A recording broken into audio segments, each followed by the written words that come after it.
Hello YouTubers, it's kuza261 here today, and I was recording a webcam video and it didn't work. So I'm just going to go over what I did. I took the CPU heatsink off. It's a Dell Dimension 1100. I took off the heatsink, cleaned off the thermal paste as best I could, and I just got a bunch of grease off of the processor, which was there from a residual hangover.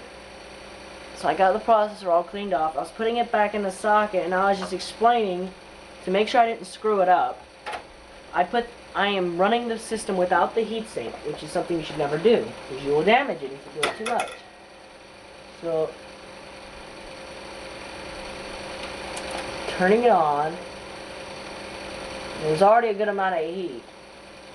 So the PC turns on, we're going to turn it off now so you don't overheat it. The processor's already hot enough, it burns my fingers, so we know we didn't mess it up. Now what I'm going to do is I'm going to take some Cooler Master thermal paste. I'm going to open it up and I'm going to put a small dab, well not a small dab, but a generous dab right here on the top. Now I'm going to do two small ones around it. So I make sure there's a really nice seating of it. Because you want to make as much contact with the processor as you possibly can. It's an absolute requirement that you do, well it's not a requirement, but it's really recommended by me that you put a lot of, well not a lot, but a generous amount of thermal grease on these older computers. Because if you don't, you're just going to regret it. You're going to be sitting there 30 minutes from now, you're going to be like, God damn it, it overheated. And trust me, that's a given fact. And what you want essentially is a large amount of thermal grease on the processor's head. I mean, not a lot. You guys understand what I mean. You see how that is unevenly spreaded? You need to spread it evenly. So once you get it out of there, you remove it from the sink. And you just get it all nice and in there. You get all this grease and shit on every side of the processor. Make sure it's all nice. You just stick it on there, make sure it's all seated nicely, and then pop it right back off if you can. Occasionally it gets difficult. And now that processor is got a coating of thermal grease on it, if you can see it if I get the glare off. All that white stuff right there is thermal grease, and that is what you want. That is the perfect seat. And don't let all these other guys tell you about, oh, be cautious with what you're putting it on. If it's a silver-based paste, then you're going to want to make sure that you don't get it on anything, any connections or diodes or anything, because you will damage the processor or, you know, whatever's on it.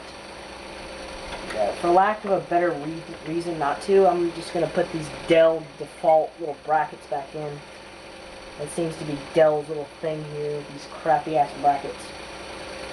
Like these cheap ass little green brackets, and the process is sitting it fine by itself, but Dell, doing the stupid shit that they do, does this for some reason. I don't understand why, but they do. You know, it's just them, okay? It's Dell. Dell does it. And I want to take this time to tell you about a couple things I think about Dell. For one thing, my number one complaint is Dell, is they make their stuff shitty now.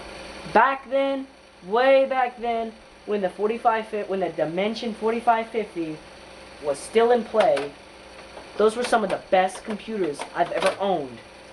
Dell used to be a great hardware manufacturer. Look at all these Dimension 4100s. I think that is the most prestigious and long-lasting series of Dimension series desktops ever created, because it's the only one you see around. Pentium 3 at 996 megahertz. Good old-fashioned 512 megs of maxed out memory. You couldn't put no more than 512 megabytes of memory in the Dimension 4100 anyway. I've tried it and it didn't end well. It gave me the BOD, beep of death. And of course, it burned out some things that shouldn't have been burned out. But aside from that, it was completely fine. We're done working with the heatsink now. I'm just going to unplug this. Now what I've done is I've successfully reseated the processor. And for some reason, Dell, being strange again, makes it so there's a little pink wire that's always too short. So if you pull on the power supply cables too much, you'll break that little pink wire. And you can see how high tension it is right now. If you can see that little pink wire, if I were to pull on this, this little narrow pink wire would break, And this is a ground wire that goes directly into pin, I think it's 1. Once it goes in, no, this is pin 1. It's a little pink wire going into PSU pin 1. This is where the power supply wire coming from this goes into the motherboard. This is 12 volts in. If it gets grounded, it's ruined. There's no way to fix it. Or if this gets broken, you're talking about no power to any of this. So the whole motherboard is going to fry if you do this wrong. Which is why you want to make sure you do it right. I paid $7 for this off of Tiger Direct with $5 shipping with 4 other items. You should get some of this. It is Cooler Master Thermal Paste and does not let me down yet. And I say yet for a reason. The problem is when it dries, and it makes a solid contact point between the processor and the heatsink. And with me being a little nerd, I can never leave my computers together for a long time. I always have to take it off and remove the heatsink and clean out from under the processor and make sure everything runs in hunky-dory order. Because if it doesn't run in correct order, it's a waste of time.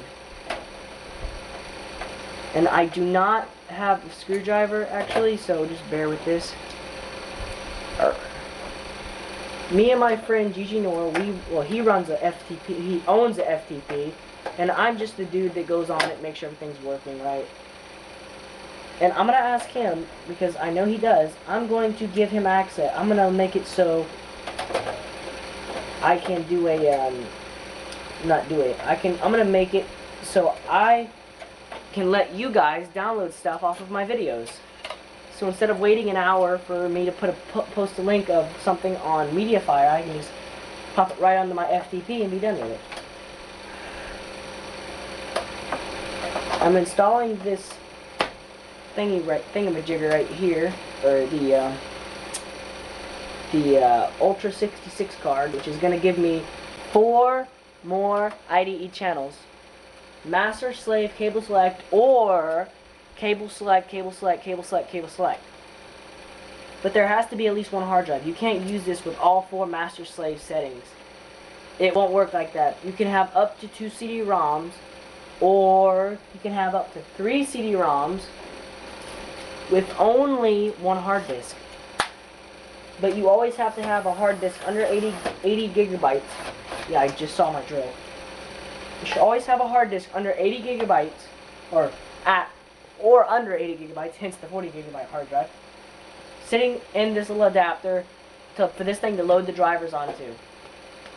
Which is why a lot of people are having troubles, because you have to have a hard drive to load the drivers onto. Otherwise this card isn't going to work. So now that I'm done with all this, I've installed my drivers, I've installed my drive and all this stuff. Now what I'm going to do is I'm going to flip it over. Oh shit. I never secured that, did I? I'm so stupid. I'm going to flip this over, and inside the computer, directly inside, underneath this line, you can't see anymore.